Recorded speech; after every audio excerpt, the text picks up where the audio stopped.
আজিৰ এই মুকলি বিহুতলী আনুষ্ঠানিকভাৱে উদ্বোধন কৰাৰ আগমুহূৰ্তত আমি আমন্ত্ৰণ জনাই অনা উদ্বোধক ডাঙৰীয়াক বাৰামদেউ আঞ্চলিক ৰঙালী বিহু উদযাপন সমিতিৰ তৰফৰ পৰা এখনি ফুলাম গামোচাৰে সম্বৰ্ধনা জনাম আৰু তেখেতে সম্বৰ্ধনা জনাব বাৰামদেউ নৱযুৱক সংঘৰ সন্মানীয় সভাপতি ভৱানন্দ দাসদেৱে।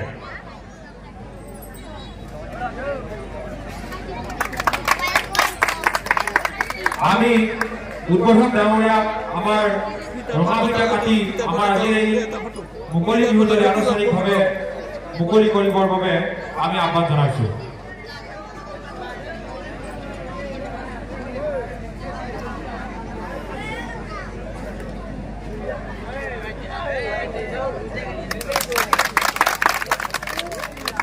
আৰু এই সময়তে আমি উদ্বোধক মহোদয়ক বিহুতলী উদ্বোধন সম্পৰ্কে দুআষাৰ ভাষণ ৰাখিবৰ বাবে আমি আহ্বান জনাইছো।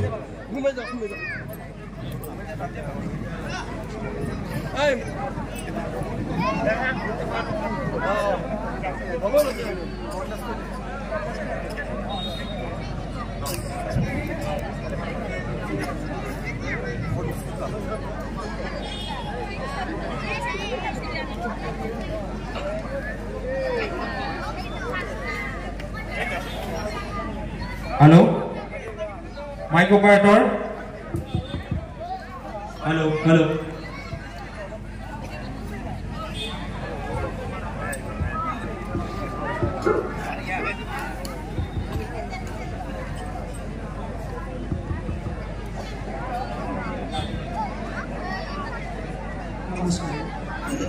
আজি এই বিহুতলী উপস্থিত থকা সমূহ দৰ্শক মণ্ডলী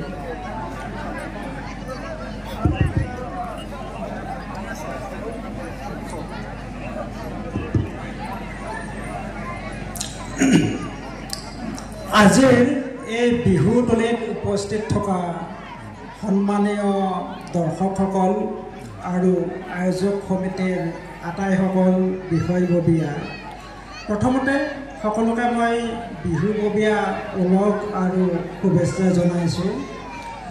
আজি মই এই বিহুতলীত উপস্থিত থাকিবলৈ পাই নিজকে খুব ধন্য মানিছোঁ। এইকাৰণে এই অঞ্চলটোলৈ মই প্ৰথম আহিছোঁ। আগতে এই অঞ্চলটোৰ মোৰ কোনো ধৰণৰ অভিজ্ঞতা নাই, কিন্তু মই আচলতে তামোলপুৰৰ জনসংযোগ বিষয়া, কিন্তু বাক্সা জিলাত যিহেতু জনসংযোগ বিষয়া বৰ্তমান নাই, সেইকাৰণে ইলেকশ্যনৰ কাম কাজ চোৱা চিতা কৰিবৰ কাৰণে পঠাই দিছিল আৰু সেই সুযোগতে আজি মই আপোনালোকৰ আগত থিয় হৈ দুআষাৰ ক'বলৈ সুযোগ পাইছোঁ। এই ক্ষেত্ৰত আমাৰ ইয়াৰে প্ৰণৱ কলিতা আৰু হিৰণ্য কলিতাৰ সহযোগ মই সদায় মনত ৰাখিম। তেওঁলোকৰ কাৰণে আপোনালোকৰ সন্মুখলৈ মই আহিবলৈ আজি এই সুযোগকণ পাইছোঁ। সেই যি কি নহওক, আজি এই মুকলি বিহুখন মই উদ্বোধন কৰাৰ সময়ত এটা কথা ভাবিছোঁ, আমি আচলতে এনেকুৱা এটা পৰিৱেশত বৰ বেছি ভাষণ শুনিবলৈ ভাল নাপাওঁ, আমাৰ ধৈৰ্য নাথাকে।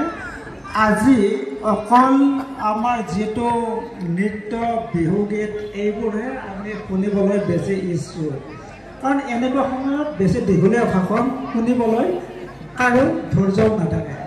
সি যি কি নহওক, আজি মই মাত্ৰ 3টা কথা ক'ম, বেছি দীঘলীয়া নকৰোঁ ভাষণটো।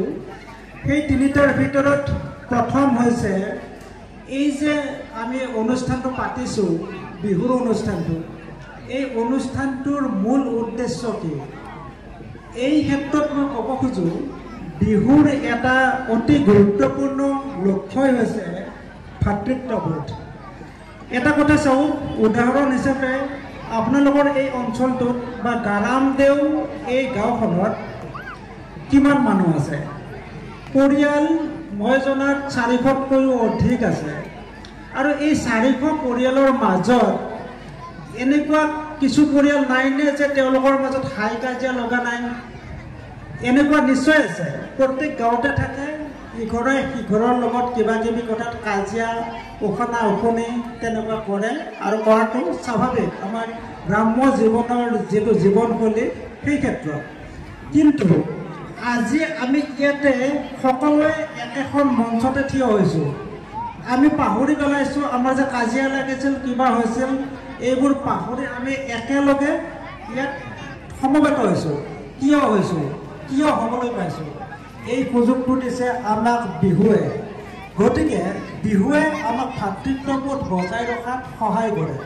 সেইকাৰণে বিহু পালন কৰাটো উচিত আমাৰ প্ৰত্যেক গাঁও অঞ্চলতে। এইটো হৈছে প্ৰথম কথা। দ্বিতীয় কথা, আমি এটা কথা উল্লেখ কৰিব খোজোঁ, মই আগতে কৈছোঁ যে 3টা কথা মই ক'ম। গতিকে 2 নম্বৰতে হৈছে প্ৰকৃতি সংৰক্ষণ। আমি জানো বিহুটো হৈছে প্ৰকৃতিৰ লগত সম্পৰ্কিত এটা অনুষ্ঠান, এটা উৎসৱ। এই বিহুত আমি দেখা পাওঁ প্ৰকৃতিৰ লগত বিভিন্ন সম্পৰ্ক থকা ঘটনা পৰিঘটনা। গতিকে আমি এইখিনিতে এটা কথা উল্লেখ কৰিব খোজোঁ, আমাৰ যিসকল পৰিয়াল আছে ইয়াতে, প্ৰত্যেক পৰিয়ালে আজি এই দিনটোত, অৰ্থাৎ আমি যিটো অনুষ্ঠান আজি পাতিছোঁ, প্ৰত্যেক বছৰটো পাতি আহিছে এই অঞ্চলটোৱে। প্ৰত্যেক সেই বছৰকেইটাৰ নিৰ্দিষ্ট দিনটোত যদি আমি নিজৰ চৌহদত একোজোপাকৈ গছপুলি ৰোপণ কৰোঁ, তেতিয়াহ'লে প্ৰকৃতিত যথেষ্ট অৱদান আগবঢ়োৱা হ'ব। আৰু এই অনুষ্ঠানটোৱে নিশ্চয় আজি বৃক্ষৰোপণৰ কাৰ্যসূচী ৰাখিছিল। মই গম পোৱা নাই, কাৰণ দেৰিকৈ আছোঁ সন্ধিয়াৰ প্ৰগ্ৰেমতহে। গতিকে তেওঁলোকে নিশ্চয় অনুষ্ঠানটো কৰিছে। তেওঁলোকে কোনোমতে 1 তাৰিখে বৃক্ষৰোপণ কৰিছে। এইটো এটা ডাঙৰ কথা, কাৰণ প্ৰকৃতি নহ'লে আমি কোনেও থাকিব নোৱাৰোঁ। গতিকে বিহু এটা প্ৰকৃতিৰ এটা অনুষ্ঠান। গতিকে এই ক্ষেত্ৰত প্ৰত্যেক সমিতিয়ে গুৰুত্ব দিয়া উচিত বৃক্ষ ৰোপণৰ ক্ষেত্ৰত। কাৰণ আগতেই কৈছোঁ, প্ৰকৃতি থাকিলেহে মানুহ থাকিব, জীৱ জগত থাকিব। আৰু মই 3 নম্বৰ পইণ্টটো ক'ম, এইটো সাধাৰণতে বেছি চৰ্চা নহয়, সেয়া হৈছে এটা সাহিত্যৰ পৰিৱেশ। বিহুৰ লগত এটা সাহিত্যৰ পৰিৱেশতো জড়িত হৈ আছে। আমি দেখি আহিছোঁ প্ৰত্যেক বিহু কমিটিয়ে নহ'লেও একাংশই এটা বিশেষ কাম কৰে, সেইটো হৈছে স্মৃতি গ্ৰন্থ প্ৰকাশ। এই কমিটিটোৱে স্মৃতি গ্ৰন্থ প্ৰকাশ কৰিছেনে নাই মই গম পোৱা নাই। গতিকে কৰা নাই, প্ৰত্যেকেই নকৰে, কিন্তু কিছু সংখ্যকে কৰে। এই ক্ষেত্ৰত সৰুকৈ হ'লেও আমি স্মৃতি গ্ৰন্থ এখন যদি কৰিব পাৰোঁ, তেতিয়াহ'লে এইকাৰণে ভাল, অঞ্চলটোৰ এটা ইতিহাস তাত লিপিবদ্ধ হৈ থাকে। আজিৰ পৰা হয়তো 50 বছৰ পাছত, 60 বছৰ পাছত সেই প্ৰজন্মটোৱে এই স্মৃতি গ্ৰন্থখনতে তেওঁলোকে তেওঁলোকৰ নিজৰ সমাজখন দেখা পাব। গতিকে এই দিশত ধৰণৰ পদক্ষেপ কিছুমানো ল'ব লাগে। কম খৰচত আমি কালাৰ কৰিব দৰকাৰ নাই, ব্লেক এণ্ড হোৱাইটতো ধুনীয়াকৈ সৰুকৈ আমি এখন স্মৃতিগ্ৰন্থ কৰিব পাৰোঁ। আৰু এই ক্ষেত্ৰত স্মৃতিগ্ৰন্থখনৰ যিসকল লেখক লেখিকা তেওঁলোকক আমি যদি কিবা এটা মাননি দিওঁ, 50 টকাই হওক 100 টকাই হওক, তেতিয়া তেওঁলোকে লিখিবলৈ উৎসাহ পায়। আমি কমিটিটোৱে বহু টকা খৰচ কৰোঁ, তাৰ পৰা 2-4 হাজাৰ টকা বচাই ৰাখি যদি স্মৃতিগ্ৰন্থৰ লেখক লেখিকাসকলক 2 পইচা দিয়া হয়, বেছি দিব নালাগে, এটা লেখাৰ লেখকক যদি 100 টকা মাননি দিয়া হয় তেতিয়াহ'লে তেওঁ লিখিবলৈ উৎসাহ পায় আৰু সমাজখনত এই অঞ্চলটোত এটা সাহিত্যৰ পৰিৱেশ গঢ়ি তুলিবলৈও তেওঁলোকে চেষ্টা কৰে, এটা ভাল পৰিৱেশ হয়।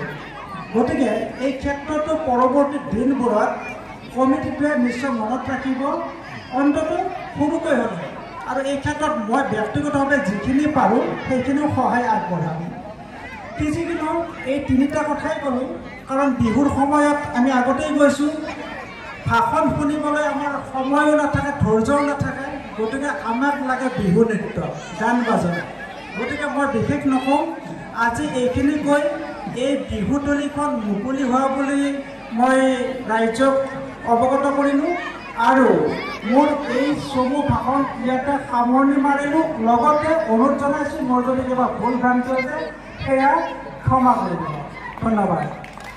আমি উদ্বোধক ডাঙৰীয়াৰ বহুমূলীয়া ভাষণৰ বাবে তেখেতক ৰঙালী বিহু উদযাপন সমিতিৰ তৰফৰ পৰা ধন্যবাদ জনাইছোঁ। আৰু আমাৰ সন্মানীয় উদ্বোধক ডাঙৰীয়াৰ লগত অহা দুগৰাকী ব্যক্তিক আমি আমাৰ এই বিহুতলীৰ ফালৰ পৰা সম্বৰ্ধনা জনাব বিচাৰিছোঁ। আমি প্ৰথমতে সম্বৰ্ধনা জনাব বিচাৰিছোঁ সন্মানীয় সুকুমাৰ মুছাহাৰী ডাঙৰীয়াক আৰু সম্বৰ্ধনা জনাব হেমন্ত ভৰালী ডাঙৰীয়াক।